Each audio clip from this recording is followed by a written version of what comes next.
Rossi, what has the first 2 games been like for you personally, getting in there at Mike and starting? It's definitely been different, but it's a good different. It's fun out there, playing a new position and being able to, get to the ball in a different way. What's been the most enjoyable part of playing Mike? Just being able to, be really in the middle of the defense and like holding that down. That's not a position I thought I would be able to play, and just being able to be there is fun, and I like it. What made you think you couldn't play it, and then when did you realize you could?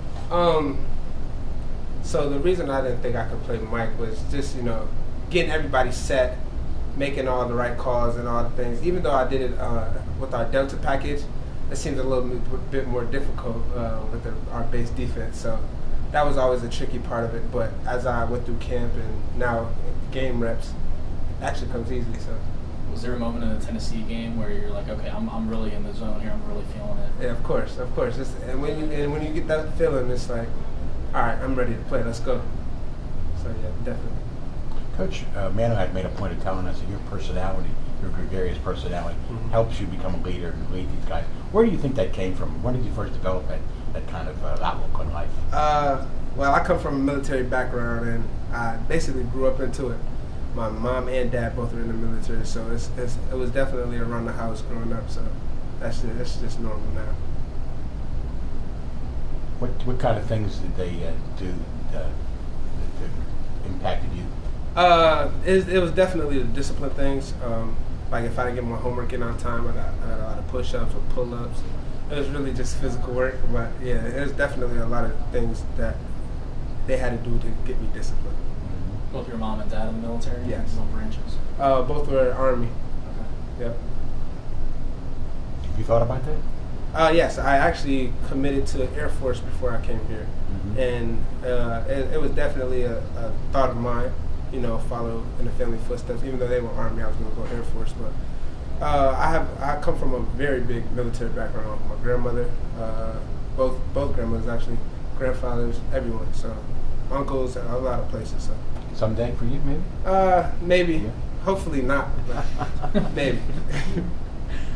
In terms of that regimented, upbringing, how does that help in a position where you are burdened with so much responsibility of getting everyone set and being a voice on this defense? Yeah, like I said, I used to think that was the hardest part, but like I said, being that it comes from my background, it actually is easier than I thought it was, and just coming into that role more, it helps me become a better player, and also trust and rely on guys that's around me and knowing that they're in the spot they need to be in. You play quarterback in high school, right? Yes, sir.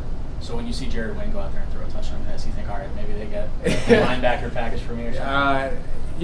That'd be a little heads up, a little too much. But when he did that play, I was like, yeah, that's something I want to do. Just be able to get out there on the offense and throw one good pass, and I'll be good. I'll be fine. As the leader in the middle of that defense, how would you grade out your guys' performance as a unit on Saturday? I think it was a lot of things that we could have cleaned up detail-wise, and that's what we're doing in practice right now. But then again, like, it's the second game. I don't want to say, that's all because of the second game, but it's a lot of things we could clean up. It's a lot of things that us as a team, us as a defense can do to make us better. And I think we're cleaning that up now, and obviously it'll come later in the season to clean up some other things.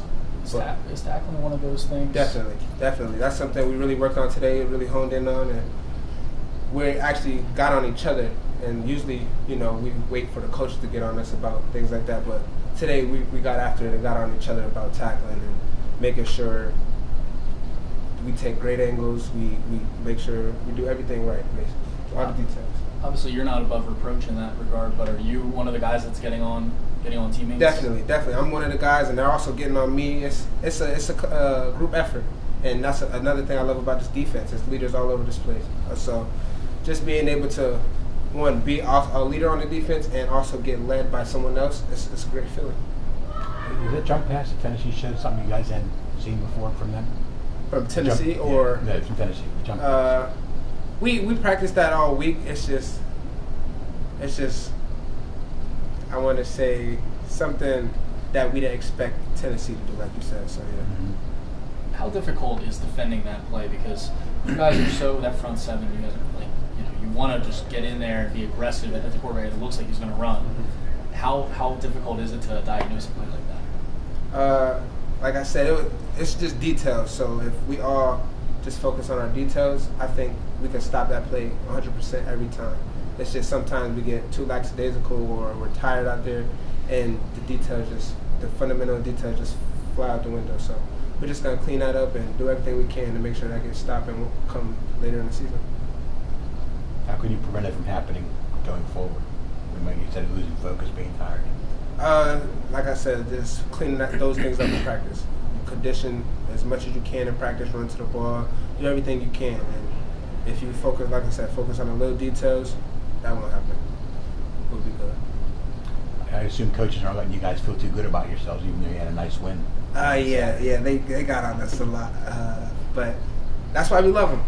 You coach us hard, we play hard for you, and the rest is history.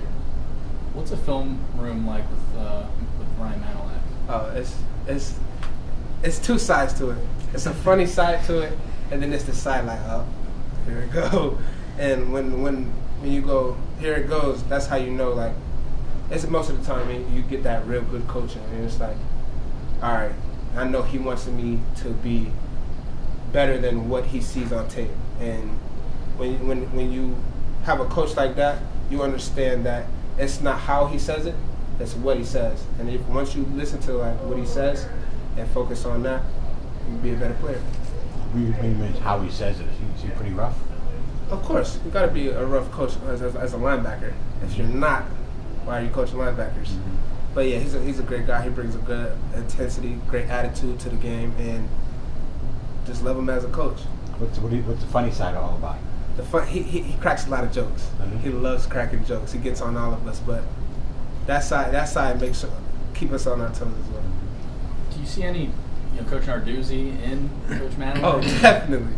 Yeah. Sometimes I'm like, I think they're twins. I'm like, man, like, come on, Coach. Like, but nah, it's so because Coach Manilak actually played in the system, so he knows what everything should do, where everyone should be. So he's been in this system firsthand, and I understand why he is like a second Coach Narduzzi. So as a leader, what do you tell your teammates after a big win at Tennessee not to let down this weekend? You just tell them, keep your head on straight. We got to go 1-0 every week. We got to fix every little detail we can, and just make sure we don't get too ahead of ourselves. We as a team, we have this rule, like after the game, after a win, you have 24 hours. You celebrated that 24 hours, and then after that, it's on to the next.